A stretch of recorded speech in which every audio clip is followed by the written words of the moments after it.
করতে যে যে এলাকাটিতে মূলত ঘটনাটি ঘটেছে, মাংসের বিনিময়ে বজ্র অপসারণের অভিযোগ ঘটেছে, সেখানে তিনি পরিদর্শনে এসেছেন এবং সে এলাকায় আমরা এই মুহূর্তে দেখতে পাচ্ছি যে এলাকাটি পুরোপুরি পরিচ্ছন্ন করে রাখা হয়েছে। আমরা একটু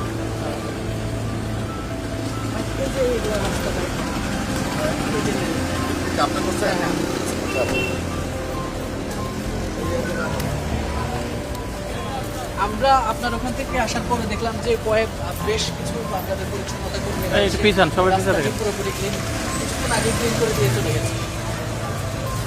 কিছুক্ষণ আগে আপনার আসার খবরের পরপরই মূলত পরিচ্ছন্নতা কর্মীরা এসে পুরোটা ক্লিন করে দিয়ে গেছে কিছুক্ষণ আগে। আপনি কি এখন লাইভে আছেন? হ্যাঁ, এখন লাইভে আছেন তো? আমি অফিসারদের ডাকো তো, সবাইকে ডাকো। কোথায় রাখি? ঠিক আছে। আপনি আমাকে যে কমপ্লেনটা করেছেন কোন জায়গায় স্পটটা চলেন দেখি। এটা এই পুরো রাস্তাটাতে পুরো গলিটাতে এরকম ছিল, আমরা এরকম ছিল, হ্যাঁ, এখন আছে। কিছুক্ষণ আগেই আপনার পরিচ্ছন্নতা কর্মীরা এসে সেটা পরিষ্কার করে ধুয়ে মুছে রাস্তার মাটি শুদ্ধ পরিষ্কার করে নিয়ে গেছে। আমরা দুপুরবেলা যখন ব্রিফিং করি আপনি ছিলেন না? দুপুরবেলা ছিলাম না। আমরা কিন্তু বলেছি সরকার ঘোষিত 12 ঘন্টার মধ্যে ঈদুল আজহার প্রথম দিনের বর্জ্যটাকে আমরা অপসারণ করব। আপনি এখন বাজে 9:30, আপনি 12 ঘন্টার আগেই এই রিপোর্টটা করলেন, আপনাকে অপেক্ষা করা উচিত ছিল, তাই না? আমরা কিন্তু বলেছি আমাদের কাজ চলমান আছে, আজকে রাত 2টা পর্যন্ত চলবে এবং আগামীকাল সকাল থেকে এই কাজ চলমান থাকবে এবং অব্যাহত থাকবে। আপনি এর আগে একটা রিপোর্ট করে ফেললেন যে অব্যবস্থাপনা কিংবা আপনার কি বলে পরিচ্ছন্নতা কর্মীদেরকে কোরবানির গোশত না দেওয়ার কারণে তারা বলেছে যে এখান থেকে তারা বর্জ্য অপসারণ করবে না, এই মর্মে আপনি একটা রিপোর্ট করেছেন। এখন আমার প্রশ্ন আপনার কাছে যে এই যে পরিচ্ছন্নতা কর্মীরা কাজ করবে না বলেছে, এটার কি তথ্য আপনার কাছে আছে? আমার কাছে এলাকাবাসী যারা আছে তাদের সাথে আপনি কথা বললে বিষয়টি আরো বেশি জানতে পারবেন। তাদের অভিযোগটাই আমি তুলে ধরেছি। আমি আপনাকে যে প্রশ্নটা করবো, সাংবাদিক ভাইয়েরা দেখেন, একটা নগর উন্নয়নে এটা বিশাল একটা কর্মযজ্ঞ, এখানে ধৈর্য ধরতে হবে।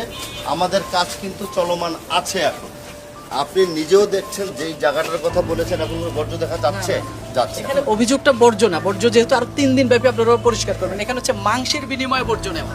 অভিযোগটা আসলে এখানে বিনিময়ে বর্জ্য নেওয়ার প্রশ্নই ওঠে না।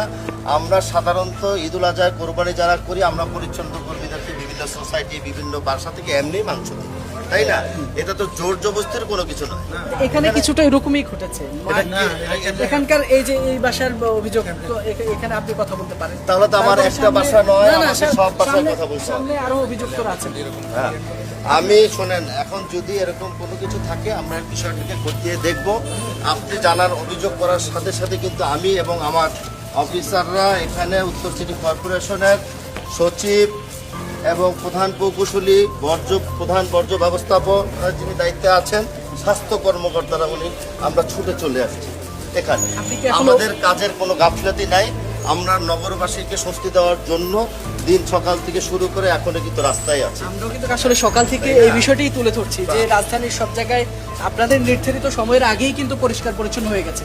সন্ধ্যার ঠিক আগে এখানে আসার পরে আমরা এই ঘটনাটা দেখলাম, তখনই আমি বিষয়টা আপনাদেরকে জানিয়েছি। ধন্যবাদ। এমন একটা সংবাদ পরিবেশনের কারণে জনমনে কিছুটা বিভ্রান্ত হয়, কিন্তু আমরা চাই আপনাদের মাধ্যমে সঠিক তথ্যগুলো নিয়ে জনগণের কাছে সম্প্রচার করবেন। আমরা তো আপনাদের সহযোগিতার বাইরে নয়, আমরা তো চাই কাজ করতে একসাথে, এবং এই নগরটা আপনার আমার সবার। আমরা বলেছি কাজ চলমান আছে, 72 ঘন্টার অ্যাকশন কিন্তু সকলকে ধৈর্য ধরতে হবে। যারা এখানে আছে বাসিন্দারা, ওনাদের কাছে মাংস চাওয়া হয়েছে, এরকম আরো অনেক অভিযোগ করেছে। আপনি কোথায় থাকেন? কোথায় কি আপনার এখানে চাকরি করেন? আচ্ছা, কি হয়েছে? सर साकिन वैसे है लाइट से कर लिया लाइले तेरे में सर अभी मरे नहीं गया बंद ले तक तो तेरा कुछ दिस नंबर है हमने कुछ दिस नाम तो জানি না যাইবো না তো আমরা এই ঘটনাটা দেখব। আপনি বলেছেন যদি সঠিক হয়, এখন তো ময়লা আছে না তোমার আচ্ছা, ঠিক আছে, ওকে, আপনাদের মাধ্যমে নগরবাসী জানুক। দেখো দর্শক, আপনারা যেমনটি